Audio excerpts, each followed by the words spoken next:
3장 13절에서 15절입니다. 길지 않으니까요. 한 절 한 절 읽으시고 15절 다시 읽을게요. 또 산에 오르사 자기가 원하는 자들을 부르시니 나아온지라.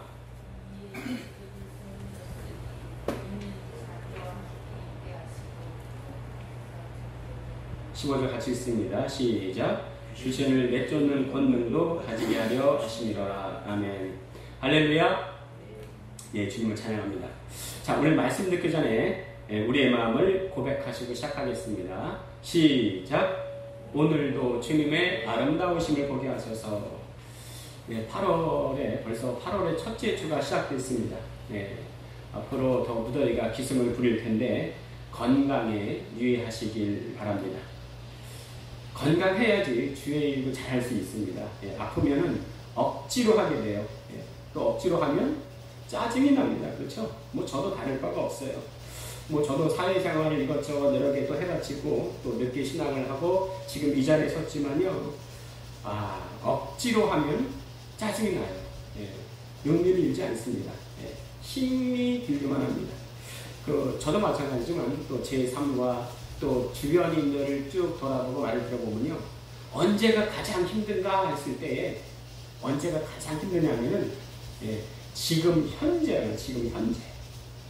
여기 남자들은 다 군대에 갔다 왔을 거예요. 얼마나 힘들었습니까?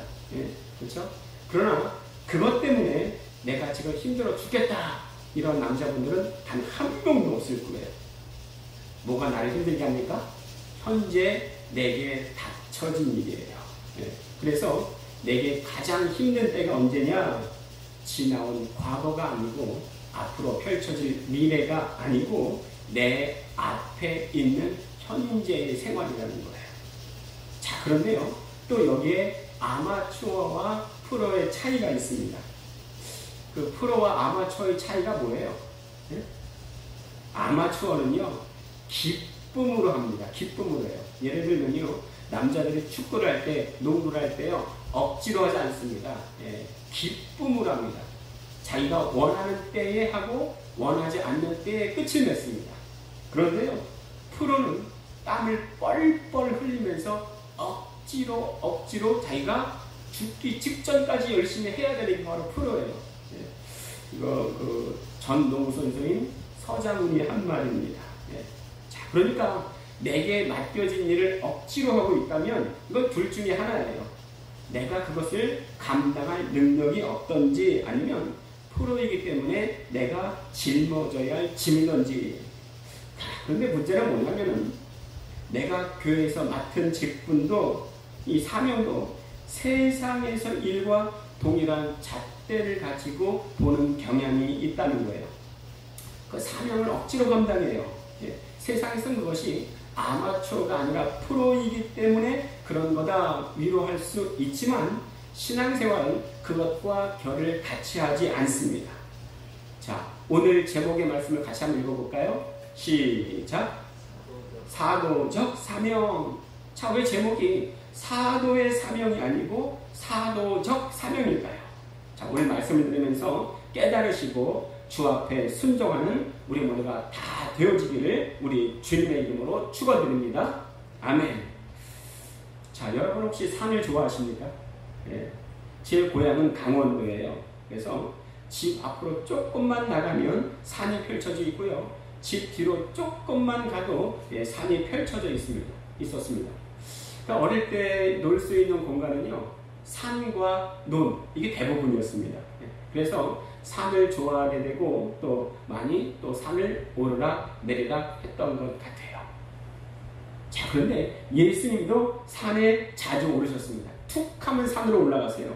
근데 세상 사람들이 하듯이 건강을 단련하려고 등산했다면 얼마나 좋겠어요. 그런데 예수님은 산에 오르실 때 마음의 즐거움보다는 마음의 간절함으로, 마음의 무거움으로 산에 오르셨던 것 같습니다. 왜 산에 올라가셨을까요? 이 동일한 말씀을 누가복음 6장 12절에서는 이때에 예수께서 기도하시러 산으로 가사 밤이 새도록 하나님께 기도하시고 이렇게 말씀하세요. 그러니까 예수님은 왜 산으로 올라가신 거예요? 예? 지원이 왜 산으로 올라가셨다 그랬어요? 예수님이? 우리는 등산하러 올라가잖아. 그렇죠? 예? 건강을 유지하려고 등산하잖아요. 근데 왜 예수님이 산으로 올라가셨다 그랬어요? 지금 얘기했는데 집중 안 한 거야? 볼 거예요. 자, 예수님은 기도하시러 산에 올라가셨다 이렇게 말씀하십니다. 그리고 철야를 하시는 거예요. 자, 그리고 날이 밝음에 산에 내려오셔서 예수님 주변에 여러 제자들을 부르시고 그 중에 12명을 뽑았는데 이들을 뭐라 그러냐? 12사도 그러는 거예요. 그러니까요, 예수님에게는 수많은 제자가 있었어요. 수많은 제자가 있었는데 그 제자 중에서 12명을 뽑아서 12사도 그러는 거예요. 예? 12사도. 12사도라 그러기도 하고 제자 중에서 뽑았으니까 12제자라 이렇게 말하기도 합니다. 예. 자, 그런데요, 지금도 사도가 있을까요? 지금도 사도가 있을까요? 어떤 사람들은요, 야, 지금 나도 사도다 이렇게 말하는 사람들이 있는데요, 사도는 성경으로 인해서 끝이 났습니다. 예. 지금은요, 성경에 사도와 같은 권위를 가진 사람들은 없어요. 이 12사도들은요, 예수님이 밤새 기도하시고 특별히 뽑은 자들이에요. 자, 그런데 이 사도의 뜻이 뭐냐면은 아포스톨로스 해가지고 보내심을 받았다 이런 뜻입니다. 지원이 좀 이따가 또 물어볼 거야. 사도의 뜻이 뭐라 그랬어요? 보내심을 받았다 이런 뜻이에요. 아포스톨로스. 이따 물어볼 거야. 기억하세요? 뭐라고? 보내심을 받았다. 물어볼 거야. 기억하세요? 자, 사도의 뜻이 뭐냐면 아포스톨로스 보내심을 받았다 이런 뜻인데요. 예. 그런데 우리도 세상을 향해 보내심을 받은 자예요. 그렇죠? 우리 한번 마태복음 28장 18절에서 20절 같이 교독하겠습니다. 주보에 있습니다. 자, 마태복음 28장 18절에서 20절 저 먼저 읽겠습니다. 예수께서 나와 말씀하여 이르시되 하늘과 땅의 모든 권세를 내게 주셨으니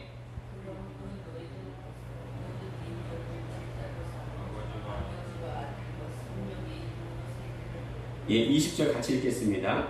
내가 너희에게 분부한 모든 것을 가르쳐 지키게 하라. 볼지어다 내가 세상 끝날까지 너희와 항상 함께 있으리라 하시니라.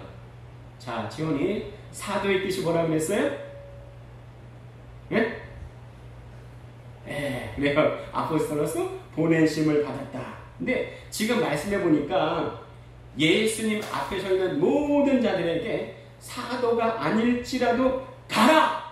세상을 향해 가서 나의 말을 전파하라! 이렇게 보내심을 받고 있습니다. 자, 그러면 우리는 사도가 아닐지라도 여기에 속해 있는 겁니까? 아니면 전혀 상관이 없는 겁니까? 나는요, 사도가 아니기 때문에 이 말씀에 전혀 상관이 없습니다. 이러신 분 한번 오른손 들어보세요. 예, 나만 들었어. 그렇죠? 예, 우리도 다 여기에 속해 있어요. 그렇다면 우리도 다 보내심을 받은 자들입니다. 그렇죠? 그래서 우리도 보내심을 받았지만 사도가 아니기에 사도적 사명을 받았다 이렇게 제목을 정한 거예요. 이해되시죠? 예. 우리도 예수님의 말씀을 전하라는 사명을 받은 자임을 믿습니다. 아멘. 예, 올해는요 그것을 위해서 우리 기도할 거예요. 그리고 내년부터는요 이 사명을 이루기 위해서 밖으로 나가 전도할 겁니다. 올해는 계속 기도할 거예요. 자, 근데 13절에 보니까 예수님이 12명 뽑으시는데 기도하시고 직접 원하는 자들을 뽑으세요. 지금 우리가 이렇게 예배하는 건요, 주님이 원하시고 불러주셨기 때문에 우리가 이 자리에 있을 수 있는 겁니다. 자, 주님이 원하시기에 우리가 있을 수 있는 거라니까요. 그런데 어떤 것이 주님이 원하시는 것인지 나와 있지가 않아요. 여러분은 주님이 어떤 것이 마음에 들어서 이 자리에 있는 겁니까? 모르죠. 참 난 생각하기에 내가 뭐가 마음에 들어서 이 자리에 있을까? 하나님이 부르신 걸까? 아무리 생각해도 알 수가 없어요. 알 수가 없어요. 자, 오늘 말씀해 보니까 사도들도 마찬가지입니다. 별 볼 일 없고 부족한 사람들 뿐이에요. 예수님은 왜 이런 자들을 뽑으셨을까요? 예수님은 왜 나 같은 자들을 부르셨을까요? 오래전에 영국에 괴짜 바이올리니스트가 살고 있었습니다.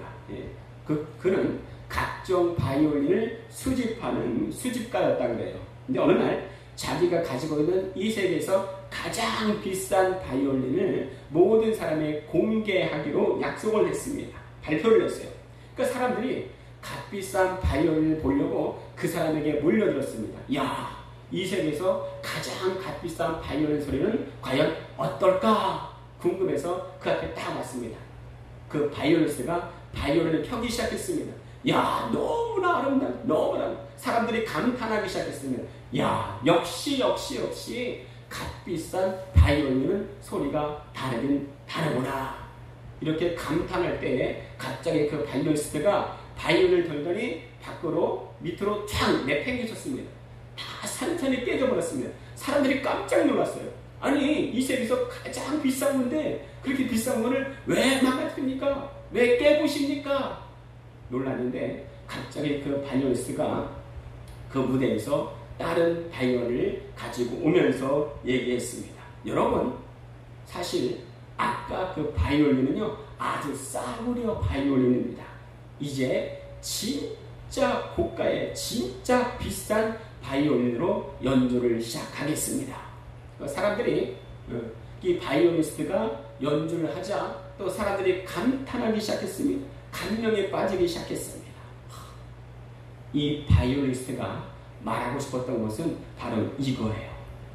위대한 음악은 악기 때문이 아니라 연주가 때문입니다. 위대한 음악가가 음악을 만드는 것이지 악기가 음악을 만드는 게 아니라는 거예요. 자, 우리는 악기입니까? 연주가입니까?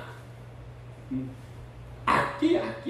하나님께서 연주가이십니다. 교회 안에서 이 사람 저 사람 다 연주가가 되려고 하니까 이게 문제가 발생하는 거예요. 우리 자신을 내려놓고 주님께 내어드릴 때에 주님께서 우리를 통해서 아름다운 음악을 만드실 것입니다. 아멘. 자, 지금으로 따지면요, 수제라고 불릴 수 있는 바울이 고린도전서 1장 26절에서 29절에 이렇게 말씀하고 계십니다. 주보에 있는데요, 같이 교독하도록 하겠습니다. 형제들아, 너희를 부르심을 보라. 육체를 따라 지혜로운 자가 많지 아니하며 능한 자가 많지 아니하며 문벌 좋은 자가 많지 아니하도다.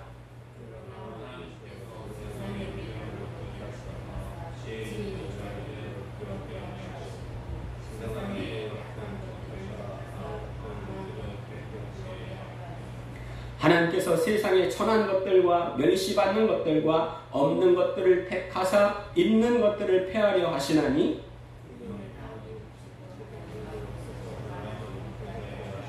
그렇습니다. 하나님이 부르시는 사람이 그래요. 하나님이 부르시는 사람은 먼저는 내 주인이 이것을 원하시는구나 알아야 돼요. 그게 뭐예요? 먼저는 나는 아무것도 아닙니다. 나는 무익한 종입니다. 이런 고백이 있어야 됩니다. 아니, 악기가 무슨 말을 할 수 있겠습니까? 그죠? 사용당하는 것에 감사함을 느낄 뿐입니다. 그렇죠? 그런 사람만이, 그렇게 고백하는 사람만이 간절한 마음으로 이렇게 고백할 수가 있습니다. 우리 고린도전서 2장 3절에서 5절까지 우리 또 교독하도록 하겠습니다. 내가 너희 가운데 거할 때 약하고 두려워하고 심히 떨었노라.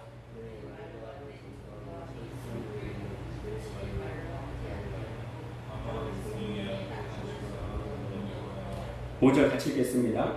너희 믿음이 사람의 지혜에 있지 아니하고 다만 하나님의 능력에 있게 하려 하였노라. 아멘. 이렇게 예수님은 그의 원하시는 자들을 부르시고 3대 사명을 주시는 거예요. 원하시는 자들이 뭐예요? 그러니까 원하시는 자들이 뭐예요? 우리가 아는 것처럼 능력 있고 정말 잘생기고 그런 자들이 아니고 하나님이 능력을 주셔야지만 살아갈 수 있는 연약한 자들이 바로 주님이 원하시는 자들이란 말이에요. 네. 이렇게 주님은 원하시는 자를 부르시고 3대 사명을 주십니다. 자, 근데 이 3대 사명이 그 당시에 제자들에게만 주신 겁니까? 아니에요. 우리에게도 동일하게 주신 줄로 믿습니다. 그 첫 번째가 뭐냐 한번 따라 하시겠습니다. 자기와 함께 있게 하시고, 네, 이게 가장 기본이면서도 가장 중요합니다. 내가 주님의 일을 한다고 하면서도 예수님과 함께 있지 않으면 그건 불순종하는 거예요. 아무것도 아닙니다. 예수님께서 우리와 함께하는 것을 얼마나 원하시냐 하면 예수님의 다른 이름이 있는데 뭐예요? 임마누엘입니다. 임마누엘의 뜻이 뭐예요? 하나님이 우리와 함께 계시다, 함께 하시다 이거예요. 이것을 사명자들에게, 믿는 자들에게 가장 원하십니다. 자, 우리는 믿는 자입니까? 아멘, 그렇습니다. 우리는 사명자입니까? 아멘, 그렇습니다. 사도적인 사명 가진 우리는 사명자들입니다. 우리 믿으시면 아멘? 아멘. 그 몇 년 전에 꽤 오래됐는데요. 제 아버지 생신 때였어요. 그 형은 바빠서 아버지랑 있지 못하고 돈을 송금해드리고 저는 신학생이라 돈이 없는 거예요. 그래서 제가 뭘 했겠습니까? 아무것도 못 해드렸어요. 그저 아버지와 함께 있으면서 두런두런 서로 이렇게 얘기를 나눴습니다. 그런데 그게 더 아버지의 마음을 기쁘게 해드린다는 느낌을 받았어요. 왜 아버지의 마음이 기뻤을까요? 단순히 저는 한 게 없어요. 그냥 아버지랑 서로 얘기만 한 거였어요. 그런데 그것이 아버지의 마음을 기쁘게 해드린다는 느낌 을 받았습니다. 왜 아버지의 마음이 기뻤을까요? 첫 번째는 내가 아들이니까. 그냥 함께 있는다는 만으로도 좋은 거예요. 자, 두 번째는요. 함께 얘기한다는 것은 내가 살아있다는 증거이기 때문에 그렇습니다. 아시는 분은 아시겠지만, 제가 그 병원에 있을 때 아버지께 그런 말을 했어요. 거의 정신없이 말했는데, 이건 기억나요. 아버지, 이 통장의 비밀번호가요, 땡땡땡땡이에요. 제가 죽거든요. 아버지 이 통장에 거 돈 다 가지세요. 제가 이런 말을 했습니다. 아, 정말 불효자예요. 부모님보다도 가장 먼저 죽는 아들이 있다면, 자녀가 있다면 그건 정말 부모님이 마음 아파할 겁니다. 근데 아버지 앞에서 제가 그런 말씀을 드렸어요. 근데 그 통장에 많은 것도 아니에요. 신학생이었기 때문에 한 5, 60만 원 정도 있었던 것 같아요. 자, 근데 주님이 근데 제가 저의 그 말을 듣고 아버지의 반응이 어땠을까요? 아, 그래? 아들이 죽으면은 이 통장의 돈은 내 거네? 좋아했을까요? 전혀 그렇지 않아요. 전혀 그렇지 않아요. 아버지는 돈이 없더라도 아들이 함께 있으면 그 자체로 너무 좋고 기쁜 거예요. 기쁜 거예요. 자, 그런데 주님이 우리에게 가장 원하시는 게 뭐냐? 그것은 내가 영적으로 살아있는 겁니다. 살아있는. 그러려면 어떻게 해야 돼요? 주님과 함께 있어야 됩니다. 내가 영적으로 죽으면 주님과 함께 있지 못해요. 내가 살았다 하면서도 주님과 함께 하지 못하면 주님의 마음은 상당히 괴롭습니다. 상당히 외로워요. 이게 계시록의 4대 교회의 모습입니다. 살았다 하는 이름은 가졌으나 실상은 죽은 자라다. 이게 4대 교회의 모습이에요. 내가 예수 믿는데 뜨겁지도 않고 차갑지도 않고 미지근하면 이게 요한계시록의 라오디게의 모습입니다. 미지근한 라오디게 교회의 모습에 주님은 어떻게 말씀하십니까? 차지도 않고 뜨겁지도 않고 미지근하면 내가 너를 토해버리겠다. 이렇게 말씀을 하십니다. 어떻게 보면 지금 우리나라 교회 대부분의 교회 모습이 바로 이 미지근한 교회의 모습 같습니다. 정말 우리 아름다운 성산교회는 책망받는 교회가 아니라 정말 하나님께 칭찬만 받는 아름다운 교회가 되어지기를 간절히 원합니다. 제가 이전에 지금의 와이프와 사귈 때요, 연애를 하고 저녁에 차로 데려다 주는 중간이었습니다. 갑자기 제 와이프가 막 정신을 잃어버리는 거예요. 주변에 병원도 없고 약국도 없는데 정신이 혼미해지니까 얼마나 당황스러운지 모르겠어요. 그때 제 마음이 어땠냐면은 첫 번째는 너무나 걱정되었습니다. 너무나 당연하겠죠. 너무나 걱정되었어요. 두 번째는요. 갑자기 너무나 외로움에 물려들었습니다. 너무나 외로웠어요. 함께 있는데 서로 간에 대화가 없으면 너무 외로운 거예요. 너무 외로운 거예요. 바로 내 옆에 있는데도요. 나와 소통이 없으니까 그렇게 외로울 수가 없어요. 자, 이게 주님의 마음이 아닐까 생각됩니다.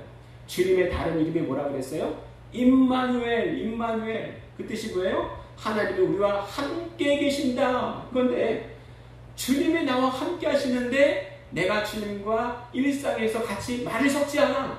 그러면 주님의 마음은 얼마나 아플까?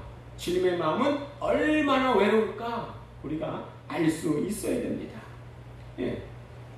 아내가 나와 같이 있는데도 같이 없는 것 같으니까 너무 속상하더라는 거예요. 여러분, 어떻게 주님과 동행하시겠습니까? 예. 어떻게 함께 있으시겠습니까? 오직 말씀과 기도로 하나님이 주목하시는 선지자적 사명을 가진 모든 성도님 되기를 우리 주 예수 그리스도의 이름으로 축원드립니다. 아멘. 사도들의 두 번째 사명이 있어요. 한번 따라 하시겠습니다. 보내사 전도하게 하시고. 자, 예수님이 이 땅에 오신 것은요, 크게 두 가지예요. 하나는 죽으러 오셨습니다. 또 하나는 전도하러 오신 거예요. 마가복음 1장 38절에 보니까 이르시되 우리가 다른 가까운 마을들로 가자. 거기서도 전도하리니 내가 이를 위하여 왔노라. 이렇게 말씀하십니다. 예수님이 왜 오셨대요? 전도하시러. 말씀드렸지만 우리 교회도 내년부터 본격적으로 전도할 겁니다. 올해는 그것을 위해서 계속 기도로 준비할 거예요. 예. 하나님은 준비된 사람을 사용하십니다. 자, 예수님께서 이 땅에 오신 것은 전도하기 위함인데 그것을 위해서 우리에게 먼저 요구하신 게 뭐냐? 나와 함께 있자는 거예요. 자, 그리고 전도하려면 어떻게 해야 돼요? 전도하려면 성령 충만해야 돼요. 성령 충만해야 돼요. 사도행전 1장 8절 말씀에 오직 너에게 성령이 임하시면 너희가 권능을 받고 예루살렘과 온 유대와 사마리아와 땅끝까지 이르러 내 증인이 되리라. 이렇게 말씀하십니다. 증인 되려면 어떻게 된다고요? 사도행전 1장 8절 말씀에 오직 너에게 성령이 임하시면, 그러니까 우리에게 성령 받아야 돼. 성령 받아요. 오직이란 말은 다른 방법이 없다는 거예요. 네가 전도하려고 그래? 증인 되려고 그래? 그러면 성령 받으라는 거예요. 성령 받으라는 거예요. 내가 예수 잘 믿고 싶어? 그럼 너 오직 성령 받으라는 얘기예요. 성령 받아요. 교회 안에서 내가 성령 받지 않고 신앙생활하고 성령 받지 않고 전도하려고 하니까 힘든 거예요. 우리 교회는 정말 올해 다 성령 충만해서 내년에 정말 기쁨으로 자원함으로 정말 전도의 일꾼 되어지기를 소원합니다. 아멘. 예수님도 성령의 기름 부으심으로 하나님의 일을 진행하셨습니다. 우리 주보에 사도행전 10장 38절 같이 읽도록 하겠습니다. 시작. 하나님이 나사렛 예수에게 성령과 능력을 기름 붓듯 하셨음에 그가 두루 다니시며 선한 일을 행하시고 마귀에게 눌린 모든 사람을 고치셨으니 이는 하나님이 함께 하셨습니다. 그렇습니다. 정말 예수님도요, 하나님의 아들이시지만 하나님이시지만 성령과 능력으로 기름 붓듯 하심으로 바로 하나님의 일을 진행하신 것을 볼 수 있습니다. 그런데 하물며 우리 어떻습니까? 우리가 어떻게 보면 성령 충만하지 않고 어떻게 성령과 능력으로 기름 붓듯 하지 아니하고 어떻게 주의를 할 수 있겠어요? 그건 할 수 없는 말이에요. 그러니까 우리도 날마다 정말 시간 날 때마다 상용할 때마다 하나님 내게도 성령과 능력으로 기름 붓듯 하시옵소서 습관적으로 기도하는 것이 필요합니다. 자, 그런데 문제는 성령 받았다는 사람이 인격적으로 훈련받지 못하니까 불신자들에게 욕을 먹습니다. 요새는 좀 뜸한데요. 전철 안에서, 이전에는요, 전철 안에서 전도하는 사람들이 참 많이 있었습니다. 근데 어떤 아주머니가 이전에 전철 안에서 전도하시는데, 더 크게 전도하시는 거예요. 그 앉아있는 어떤 아줌마가 조용히 해요. 응? 여기 혼자 있어요. 떠들지 마세요. 시끄러워요. 이러는 거예요. 예? 그러자 전도하는 분이 더 큰 소리를 내더라고요. 예? 이게 생명의 복음인데 당신이 안 들으면 당신이 손해야. 당신이 밀어난 짓 하는 거야. 당신이 후회할 거야. 이러는데요. 분명 맞는 말이에요. 그렇죠? 맞는 말이지만 제 얼굴도 조금 찌푸려졌습니다. 아이고, 주위에서 어떻게 생각할까 좀 걱정이 됐습니다. 전도도요, 좀 지혜롭게 할 필요가 있어요. 인격적으로도 훈련이 필요합니다. 왜냐하면 우리는 모든 사람들에게 그리스도의 향기를 드러내는 사명이 있기 때문에 그렇습니다. 그래서 이전에 교회 안에서 상식을 뛰어넘지 맙시다 이런 말이 유행한 적이 있습니다. 교회 안에서요, 상처받고 떠나면 다시 돌아온다는 것은 불신자 전도하는 것보다 어쩌면 더 어려울 수도 있습니다. 이를 위해서 우리 사명자들은 꼭 이 말씀을 기억해야 됩니다. 우리 고린도 후서 없나요? 주보에 없는데 한번 찾아보겠습니다. 성경 고린도 후서 2장 15절 찾아보겠습니다. 고린도 후서 2장 15절입니다. 예, 다 찾으신 줄 알고 같이 한번 읽어볼까요? 자, 시작. 우리는 구원받는 자들에게나 망하는 자들에게나 하나님 앞에서 그리스도의 됐습니다. 빌립보서 2장 3절입니다. 빌립보서 2장 3절. 빌립보서 2장 3절. 네, 다 찾으신 줄 알고 한번 같이 읽겠습니다. 시작.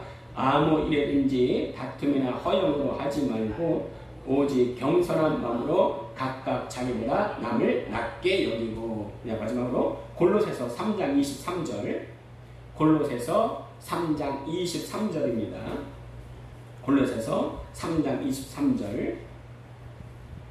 잘 알고 같이 읽겠습니다. 시작. 무슨 일을 하든지 마음을 다하여 주께 하듯 하고 사람에게 하듯 하지 말라. 아멘. 그렇습니다.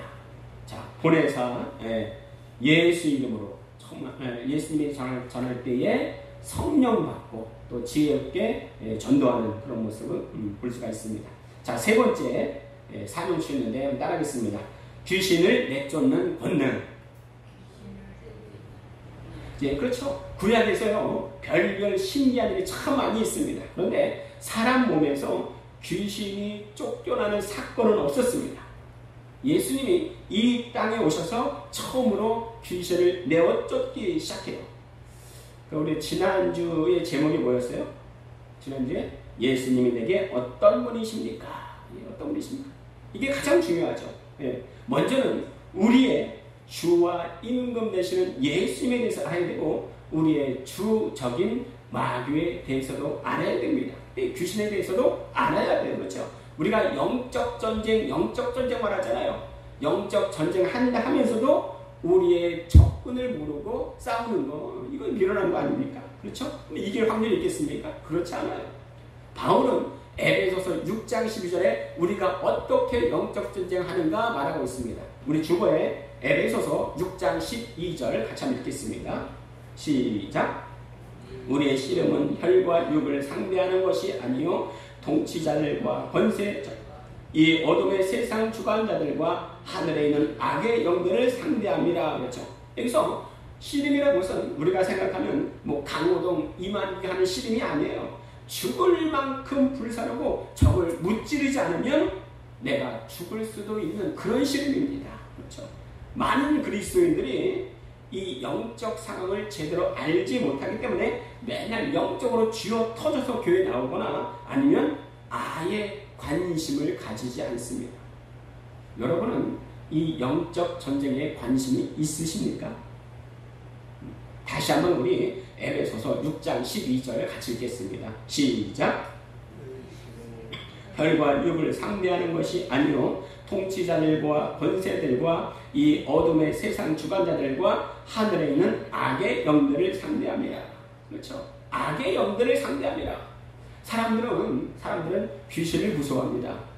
그러면서도 여름에는 더위를 덜 달래려고 귀신 이야기 듣는 것을 좋아해요.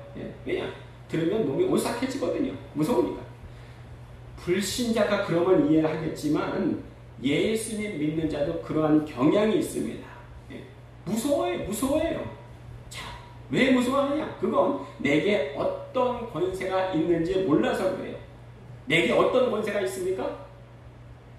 우리가 귀신을 무서워할 필요가 있어요? 없어요. 왜? 내게 권세가 있기 때문에. 무슨 권세가 있기 때문에? 예수 이름의 권세. 그 권세 가진 사람은 기도함으로 권능을 소유할 수가 있습니다. 그 기도하지 않으면요, 권능 없습니다.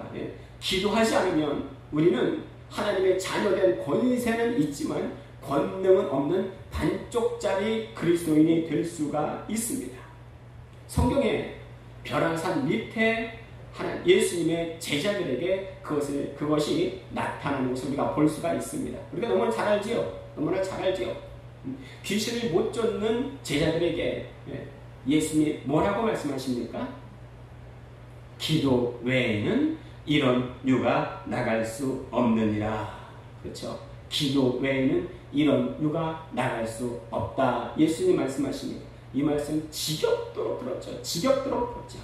그럼에도 불구하고 우리는 또 지겹도록 또 기도 안 하죠. 우리가 기도하지 않으면 우리가 계속 기억해야 됩니다.